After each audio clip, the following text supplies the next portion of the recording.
Le premier point qui me semble intéressant, c'est la question du rapport à l'État. Ce qui est apparu sur le terrain, c'est un rapport très complexe à la présence de l'État sur les commémorations. À ce jour, c'est quand même rare, hein. À part les plaques sur les lieux mêmes, il y a eu un mémorial des attentats, le fameux arbre du souvenir qui a été planté, et en fait, aucun usage social de l'arbre ne s'est développé. En tout cas, il n'a pas été approprié en tant que lieu commémoratif. Et quand on a fait cette étude des commémorations au bout des 1 an et des 2 ans avec Jérôme et d'autres, on s'est aperçu qu'il y avait une grande tension sur les lieux mêmes des commémorations, parmi les badauds, sur les attentes vis-à-vis de l'État. Et notamment, pour prendre un seul exemple, la figure du président de la République.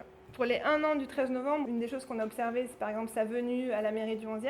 Quoi qu'il fasse, les gens dans la foule n'étaient pas du tout satisfaits de son attitude commémorative. Notamment le rapport à la parole, puisqu'il est venu et il ne s'est pas exprimé. Un certain nombre de personnes disaient « mais je ne comprends pas, pourquoi il vient s'il ne parle pas, c'est un scandale ». Et après il part, donc il fait un petit geste de la main pour faire quelque chose puisqu'il est venu. Et là une autre personne dit « ah mais franchement, mais c'est ridicule ». Et à l'inverse, quand on était sur les mêmes lieux à République, le lendemain, des gens qui n'avaient donc pas assisté aux commémorations officielles, mais les avaient vues à la télévision, parce qu'on a essayé du coup de les amener à parler de leurs rapports plus généraux aux commémorations, est-ce qu'ils avaient regardé la commémoration la veille, et les gens disaient « ah oui, j'ai vraiment trouvé que c'était formidable que le président de la République ne s'exprime pas ». La dissociation qu'il peut y avoir entre un rapport présentiel et un rapport médiatique, à travers ça s'exprime ce rapport ordinaire à l'État. Le deuxième point qui me semble intéressant, le discours va de plus en plus vers une psychologisation de la mémoire. C'est pas du tout la question de savoir s'il y a un vrai trauma ou pas, évidemment il y en a un, mais comment il devient aussi une référence commune pour parler de la mémoire. La deuxième question que je me poserai, c'est sur le psychologique comme langage commun de la mémoire. Le troisième point,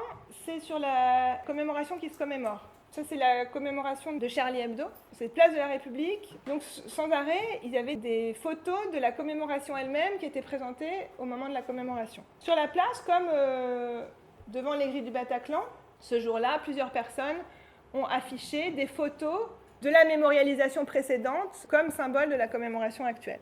Avant-dernier point qui me semble intéressant à partir de cette ethnographie, c'est la question de la présence de la mémoire de la Seconde Guerre mondiale. Donc, sur le terrain, on voit aussi la présence récurrente d'icônes et de références à la Seconde Guerre mondiale, pour donner un sens qui peut être radicalement opposé selon les cas. Ça renvoie à une dimension qui m'a semblé très importante sur le terrain ethnographique, qui est celle de l'interaction au sein même de cette mémoire entre particularisme et universalisme. Comment on se dit à la fois français, à la fois concerné de manière universelle, mais en tant qu'appartenant à un groupe. Par exemple, une des interactions assez fortes lors de la première commémoration du 13 novembre, c'est place de la République, c'est un homme maghrébin assez âgé, donc il est enroulé dans un drapeau français, et il vend des bougies et des drapeaux. Et arrive un autre homme à peu près du même âge que lui. Personne ne faisait de commentaires sur rien. Et ces deux hommes-là ont commencé à s'insulter. La personne qui passait lui a dit « T'as pas honte de te faire l'argent sur le malheur des autres vendre des drapeaux et des bougies un jour pareil, c'est un scandale. Rentre chez toi !» Et l'autre, il lui répond « Mais moi, je suis français aussi. J'ai aussi de la peine. Ça veut pas dire parce que je vends des drapeaux. Je suis chez moi aussi.